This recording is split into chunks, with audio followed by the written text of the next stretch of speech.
Sekarang kita masuk materi kedua teh Ibu. Bismillahirrahmanirrahim. Allahumma anfa'na bima 'allamtana wa 'allimna ma yanfa'una wa zidna ilman. Rabbi zidni ilman warzuqni fahman wa 'amalan mutakabbalan. Rabbi israh li sadri wa yassir li amri wa hlul 'uqdatam min lisani yafqahu qawli. Materi kedua, ziarah ke Masjid Nabawi dan mengucapkan salam kepada Rasulullah dan kedua sahabatnya. Kata Ibu, jadi sebentar ya. Abi coba kirimkan di grup gambar bagaimana denah makam Rasulullah saat ini.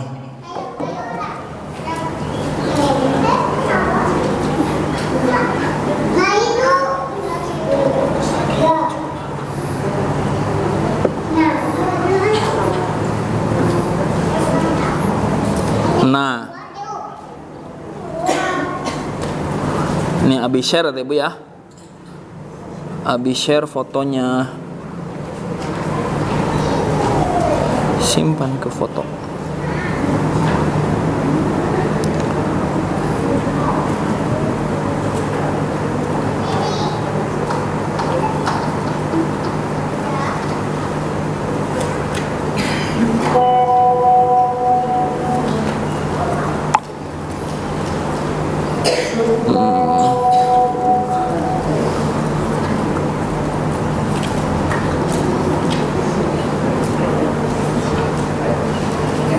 Ahwat ya.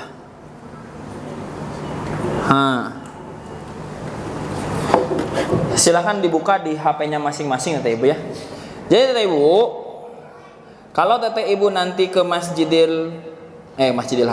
Nabawi, kalau Teh Ibu ke Masjid Nabawi dan nanti ada kesempatan berdoa di Raudhah, ya, begitu ya. Kesempatan berdoa di Raudhah. Maka ketahuilah temboknya itu 3 lapis menuju makam Nabi.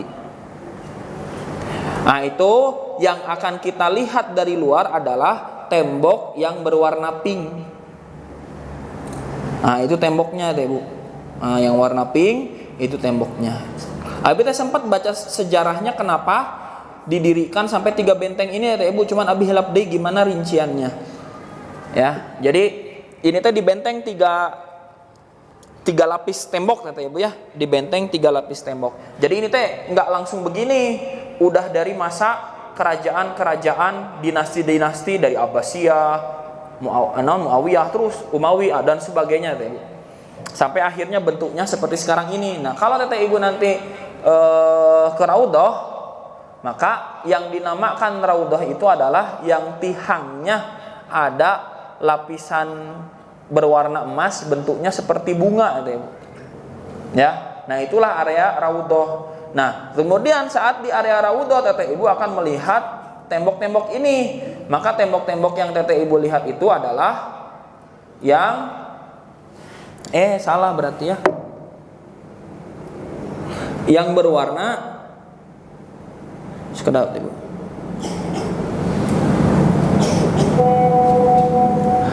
Nah, yang berwarna hijau itu Ibu, bukan yang warna pink, yang warna hijau. Karena nanti bentuknya tuh kotak lurus gitu. Nah, yang warna hijau itu. Jadi lapisannya banyak ya Ibu ya.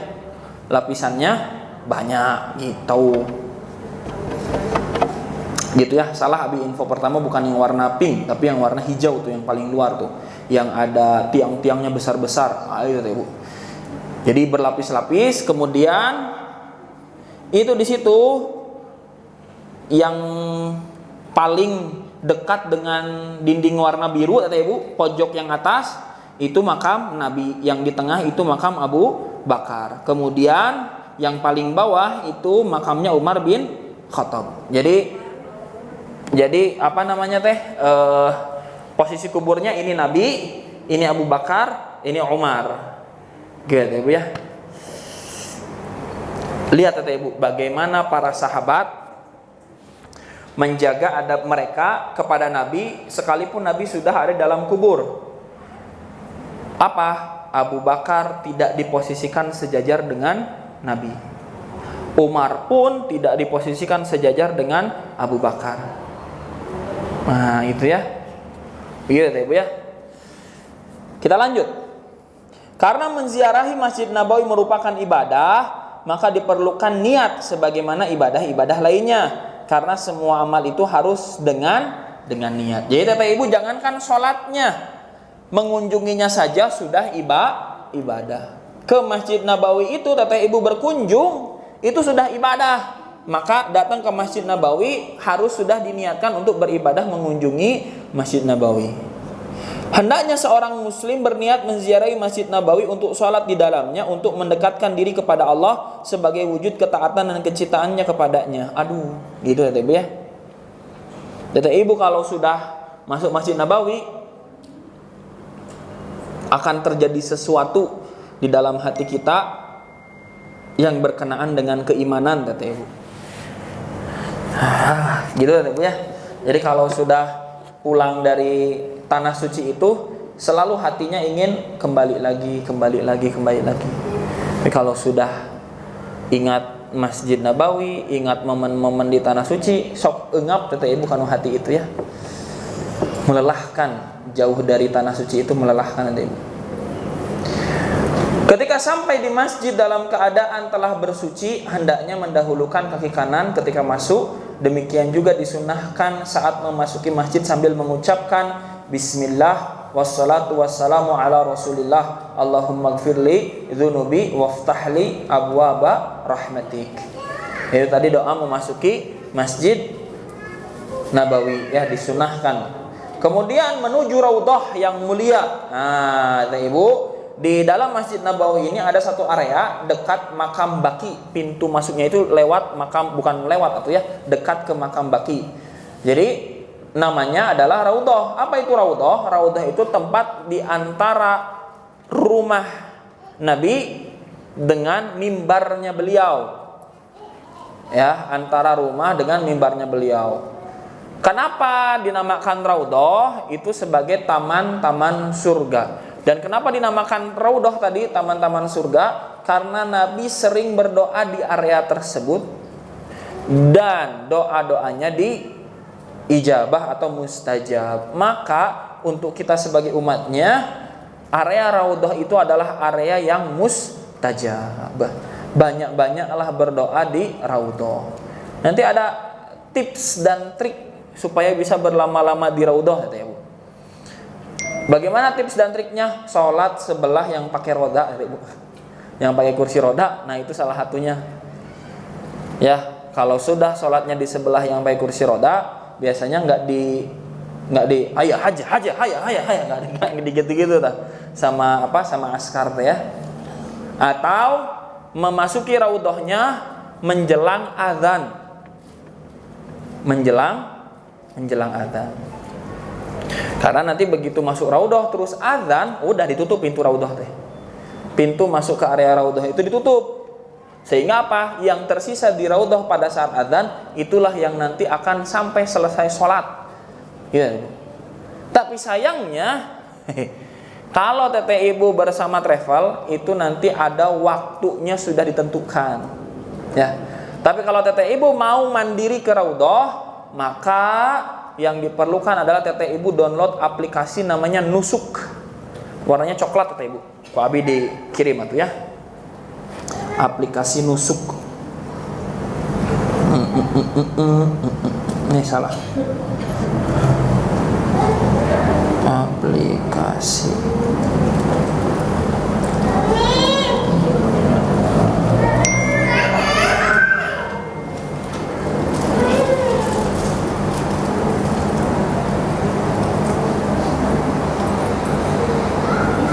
Nusuk Teteh Ibu.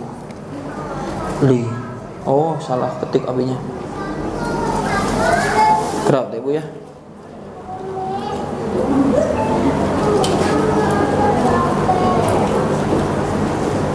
Nah, view Nusuk.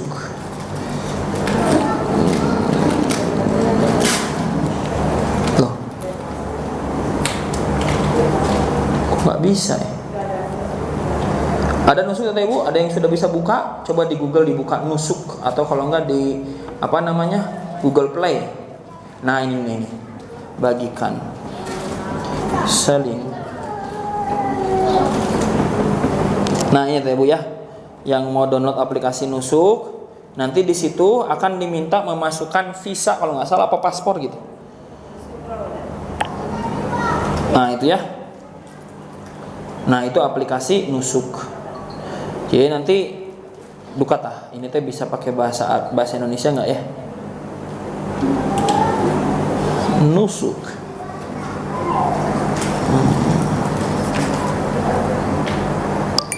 Kayaknya bisa pakai bahasa Indonesia, kalau nggak pakai bahasa Inggris. Habis soalnya karena membimbing jamaah, jadi sekali aja.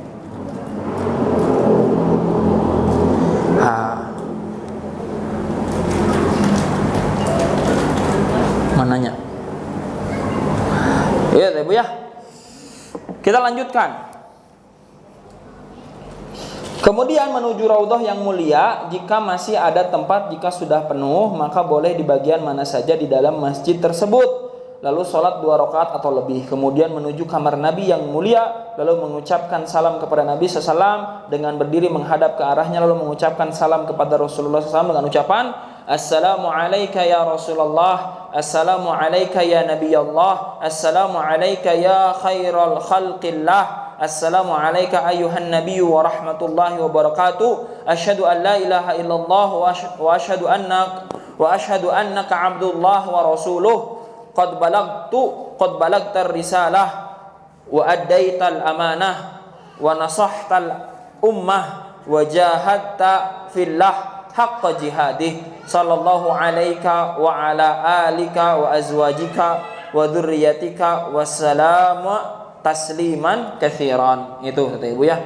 Jadi doanya adalah seperti yang tadi kata Ibu. Nah, kemudian bergeser sedikit ke sebelah kanan lalu mengucapkan salam kepada Abu Bakar As-Siddiq dengan mengucapkan Assalamu alayka ya Abu Bakrin As-Siddiq Sofiyya Rasulillah wa sahibahu fil ghar, jazakallahu an ummati Rasulillah khairan. Semoga kesejahteraan dilimpahkan kepadamu wahai Abu Bakar, sahabat karib Rasulullah dan sahabatnya di Gua Thur. Semoga Allah membalasmu dengan kebaikan karena jasamu pada umat Rasulullah. Wah, Ibu. Nanti kalau sirahnya berlanjut, Abi sarankan berlanjut ke kehidupannya Abu Bakar As-Siddiq kata Ibu. Abi begitu baca biografinya Abu Bakar As-Siddiq itu ya, nangis terus kata Ibu. Karena Abu Bakar As-Siddiq itu orangnya sangat lembut kata Ibu. Sangat lemah lembut. Terasa sekali pas baca itu kekuatan iman Abu Bakar As-Siddiq. Ah itu ya. Kemudian bergeser sedikit lagi ke sebelah kanan lalu mengucapkan salam kepada Umar radhiyallahu anhu dengan ucapan Assalamu alayka ya Umarul Faruq wa rahmatullahi wa barakatuh, jazakallah an ummati Muhammadin sallallahu alaihi wasallam khairan. Nah, itu ya. Jadi kita doakan Nabi, doakan Abu Bakar, doakan Umar. Dan kenapa di sini yang dicontohkan adalah kita mengucapkan terima kasih kepada Abu Bakar dan Umar. Karena jasa dua sahabat tersebut besar, Ibu. Jasanya Abu Bakar As-Siddiq terhadap umat Islam besar. Jasanya Umar bin Khattab terhadap umat Islam itu besar. Bahkan ada amalan yang khusus ketika ke Abu Bakar As-Siddiq, yaitu apa? Yang menemani Nabi di Gua Thur. Data Ibu masih ingat ceritanya bagaimana Abu Bakar As-Siddiq itu bersembunyi bersama Nabi di Gua Thur. Kemudian apa? Beliau itu menutup semua lubang yang ada di dalam gua, dan hanya tersisa 1 atau 2 lubang gitu yang akhirnya beliau tutup dengan kakinya. Dan ternyata di lubang itulah ada hewan yang menyengat Abu Bakar As-Siddiq. Dan para ulama menyampaikan wafatnya Abu Bakar As-Siddiq itu disebabkan oleh sengatan tersebut. Kebayang nggak Ibu? Hijrahnya di tahun ke-13 Nubuwah. Wafat Nabi itu 10 Hijriah. Wafat Abu Bakar As-Siddiq itu 12 atau 13 Hijriah. Jadi saat terkena bisanya oleh Nabi itu diobati ya dengan mukjizat dan atas izin dari Allah, di air liur Nabi teh dikanuluka nakeun gitu ya. Dan di situ akhirnya racunnya tidak menyebar. Tapi justru para ulama mengatakan Abu Bakar As-Siddiq mati karena bekas gigitan itu. Ya bayangkan ditahan 13 tahun itu oleh Allah ya. Setelah itu berbalik, jika ingin bertawasul kepada Allah Ta'ala dengan ziarah ini, maka hendaklah menjauh sedikit dari lokasi yang mulia tersebut, lalu menghadap kiblat dan berdoa kepada Allah sesukanya, memohon kepada Allah apa saja yang diinginkan dari fadilahnya. Ya Ibu, saat di Raudhah selesai mengucapkan salam kepada Nabi Abu Bakar As-Siddiq dan juga Umarul Faruq, maka berdoalah sesukanya. Apapun yang Teteh Ibu minta, tidak ada yang tidak ada yang tertolak selama doa-doanya itu adalah kebaikan. Berdoa ya Teteh. Tidak ada hijab. Nikmat Teteh Ibu doa di situ. Nah, dengan holeng kita sedang mengingat lagi, ya Allah, kapan kesana gitu ya. Dengan demikian telah selesailah ziarah seorang muslim pada Masjid Nabawi yang mulia itu. Setelah itu ia bisa pergi atau boleh juga tinggal. Hanya saja tinggal di Madinah untuk sholat di Masjid Rasulullah SAW lebih utama. Apalagi telah disebutkan anjuran untuk melaksanakan 40 sholat di Masjid Nabawi yang mulia itu. Jadi kalau misalkan mau 40 sholat berapa hari Ibu? 8. Iya, berarti harus 8 hari. Ditambah apa? Di Masjidil Haramnya 8 hari juga misalkan. Jadi total berapa? 16. Tapi kan 8 hari Teteh Ibu nggak full 8 hari. Kan kita baru nyampe, berarti harus 10 hari. Teteh Ibu mau mengamalkan yang 40 kali sholat di Masjid Nabawi, maka harus ambil paket umrohnya yang 20 hari. Warak Teteh Ibu. Gitu ya. Kita punya jamaah di Ciroyom Teteh Ibu. Itu tiap bulan Januari teh selalu umroh 20 hari. Karena beliau Masya Allah gitu ya, hartanya banyak sekali. Jadi kerja selama setahun gitu ya. Sudah akhirnya berliburnya di Tanah Suci 20 hari. Warak gitu ya. Gitu ya. Abi pengen Abi kayak, cuman bagaimana ini kondisinya di sini ya Teteh Ibu ya, kalau ditinggalkan jauh gitu. Kemudian materi ketiga, mengunjungi tempat-tempat yang mulia di Madinah Al-Munawwarah. Ya Teteh Ibu ya, mengunjungi tempat-tempat yang mulia. Seorang muslim yang dimuliakan Allah dengan diberi kesempatan untuk menziarahi Masjid Nabawi dan berdiri di dekat kuburan Nabi SAW. Lihat Teteh Ibu bahasanya. Seorang muslim yang dimuliakan Allah. Jadi Teteh Ibu yang bisa berangkat ke sana artinya mendapatkan kemuliaan dari Allah. Yang belum bisa ke sana bagaimana Ibu? Berarti gitu Ibu? Bukan lah ya. Ada dengan amalan yang lain Allah muliakan. Ini kemuliaan yang Allah berikan dengan menziarahi Masjid Nabawi dan berdiri di dekat kuburan Nabi SAW, serta dimuliakan Allah dengan diberi kesempatan untuk memasuki Madinah. Jadi memasuki Madinah pun sebuah kemuliaan. Semoga Allah membaikkan tanahnya.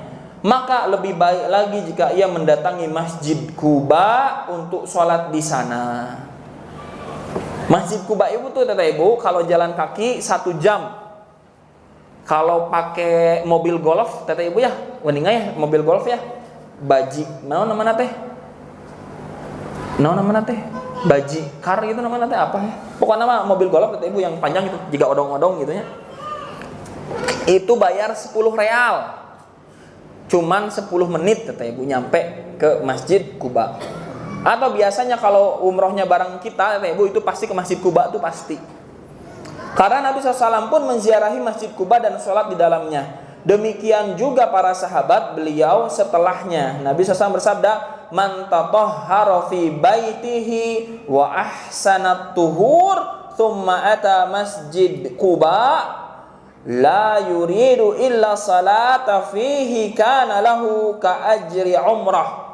Barang siapa yang bersuci di rumahnya, kata Nabi, dan membaguskan bersucinya, kemudian mendatangi Masjid Quba dan tidak menginginkan kecuali untuk salat di dalamnya, maka baginya seperti pahala umrah. Jadi salat 2 rakaat di Masjid Quba itu seperti pahala umrah. Nah itu Ibu. Nanti di September Ibu ada paket yang ekonomis. Kalau Ibu mau berangkat September itu 29.500. Itu di tanggal berapanya?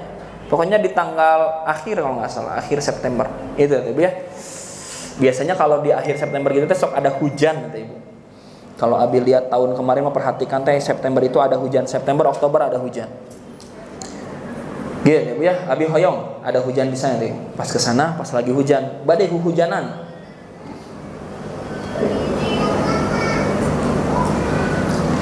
Kemudian karena Rasulullah ya'ti Masjid Quba rakiban wa masyian fayusalli fihi rak'atain. Rasulullah SAW pernah mendatangi Masjid Quba baik dengan berkendaraan maupun berjalan, lalu salat 2 rakaat di dalamnya. Abi pernah melakukan dua-duanya, Bu. Jalan kaki pernah, pakai kendaraan pernah. Itu mengikuti apa yang Nabi lakukan. Udah gitu aja. Kalau jalan kaki ya Ibu dari Masjid Nabawi itu, wah, lebih enaknya malam hari. Kalau di malam hari pertama cuaca tidak panas. Kedua, orang Arab itu manusia nokturnal Ibu. Manusia yang aktifnya di malam hari. Jadi kalau siang tuh jalanan sepi, tapi kalau malam hari macet. Ya. Kalau siang hari itu sampai jam 12 toko itu masih tutup-tutup Ibu. Mereka baru buka jam 2, jam 3 sore. Sampai jam 12 malam, jam 1 malam masih pada buka. Anak-anak kecil tuh sesepedahannya malam hari ya Ibu, jam 11 malam, jam 12 malam ya anak kecil. Itu ya. Begitu. Resep ya Ibu, pokoknya mah resep. Tapi doakan semuanya ke sana ya. Baik pula menziarahi kuburan yang para syuhada di Uhud. Jadi, gunung Uhud itu ya Ibu besar. Tapi yang dipakai untuk berperangnya mah kecil ya Ibu, sedikit. Karena bisa dinaikin sama kita ge ngan ku abi henteu teh bilih hayo kecil-kecil. Segimana ya? Kalau bangunan 3 lantai teh Ibu, nah segitulah. Ya cuman dibandingkan gunung yang besarnya, si gunung Uhudnya, gunungnya teh, ini gunung Uhud segini teh Ibu ya. Yang dipakai perang cuma segini. Alhamdulillah. Dan nanti gunung Uhud itu ada di surga teh.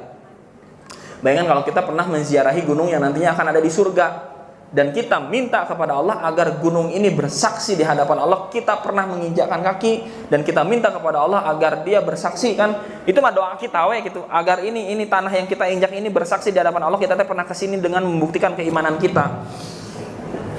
Kan batu teh makhluk Allah kata Ibu ya, bisa bersaksi. Sama seperti halnya kalau kita sholat nih di titik ini kata Ibu ya, saat sholat wajibnya, kemudian sholat ba'diyahnya geser 1 langkah. Kenapa? Karena nanti ketika kita geser 1 langkah, titik yang berikutnya itu adalah akan jadi saksi di akhirat. Maka perbanyak kita sholatnya di berbagai titik dan sudut masjid, supaya nanti tiap-tiap tempat itu menjadi saksi di hadapan Allah. Itu Nabi yang sampaikan sanes abi ya Ibu ya. Jadi Ibu bisa cek hadisnya. Memungkinkan untuk menyaksikan gunung Uhud, yaitu gunung yang disebut Rasulullah SAW dalam sabdanya, Uhud jabalun yuhibbuna wa nuhibbuhu. Uhud adalah gunung yang mencintai kami dan kami mencintainya. Uhud min jabalil jannah. Uhud adalah termasuk gunung surga. Tuh Hilmi naiknya gunung Uhud, sanes gunung Puntang. Naiknya gunung Uhud ya. Masya Allah. Doakan Ibu ya, Hilmi sekarang 1 tahun mau kelas persiapan bahasa Arab. Setelah itu kita carikan cara supaya bisa kuliah, kalau nggak di Madinah, di Mekah, di Taif, di Jeddah, pokoknya di Saudi ya Ibu ya. Mohon doanya ya. Sekarang Hilmi sudah besar.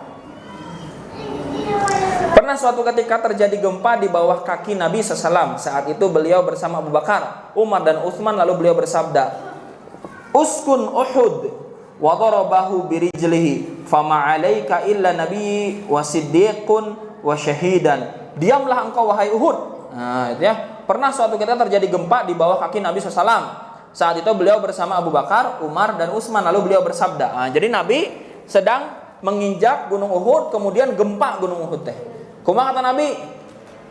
Uskun Uhud. Diamlah engkau wahai Uhud. Cicing. Gitu ya. Lalu beliau menghentakkan kakinya. Cicing, itu.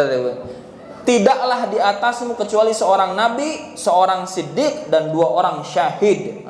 Gitu ya. Karena bersama Umar dan Utsman. Kenapa 2 orang syahid? Karena Umar wafat ditusuk, Abu Bakar pun Umar wafat ditusuk dan Utsman pun wafat ditusuk. Jadi Nabi sudah tahu, karena di atasmu ada seorang nabi, seorang siddiq Siddiq itu gelar di bawah Nabi tadi. Jadi gelar terbaik, sarjana, namanya teh magister, doktor, profesor. Terus sebelum Nabi, Siddiq, itu gelar terbaiknya tadi ya. Nah, kata Ibu, kejadian seperti ini tidak hanya dialami oleh Nabi. Kejadian seperti ini tidak hanya dialami oleh Nabi. Nabi kan Gunung Uhud gempa, ku Nabi dihentakkan kakina cicing gitu ya. Diamlah. Di masa Umar, kekuasaan umat Islam itu sudah sampai ke Mesir, Bu. Sudah sampai ke Mesir. Kemudian Sungai Nil kekeringan. Sungai Nil kekeringan, Bu. Dan biasanya ada tradisi kesyirikan yang dipercaya oleh orang setempat untuk membuat Sungai Nil kembali berair. Disampaikanlah laporan itu kepada Umar. Maka Umar membuat surat. Surat untuk siapa? Surat untuk Sungai Nil. Surat untuk Sungai Nil. Ada di film Umar. Dibacakan suratnya itu, memerintahkan, kalau kamu adalah makhluknya Allah, maka saya perintahkan kamu atas izin Allah untuk mengalir. Setelah dibacakan suratnya, ngalir Sungai Nil, Ibu. Nah, gitunya nggak masuk akal ya? Nggak masuk akal. Mau diteliti, mau masuk penelitian, Ibu nggak ngerti ya, BG. Kok bisa begitu ya? Itulah kekuatan iman. Nggak bakal masuk ya, Ibu. Akhirnya kita dicobaan Citarum saat nggak bisa. Citarum bersih nggak bisa, nggak bisa. Kalau nggak bisa, bisa bagi cobaan gitu karena kayak nuningalikeun ibu damang cenah gitu. Nanti ya. Inilah kekuatan keimanan seorang Umar bin Khattab. Bisa sampai oleh Allah dibuat Sungai Nil itu tunduk atas perintah Sang Amirul Mukminin. Itu saja kata Ibu. Jazakumullah khairan, barakallahu fikum. Aqul qouli hadza wa astaghfirullaha li wa lakum. Assalamualaikum warahmatullahi wabarakatuh.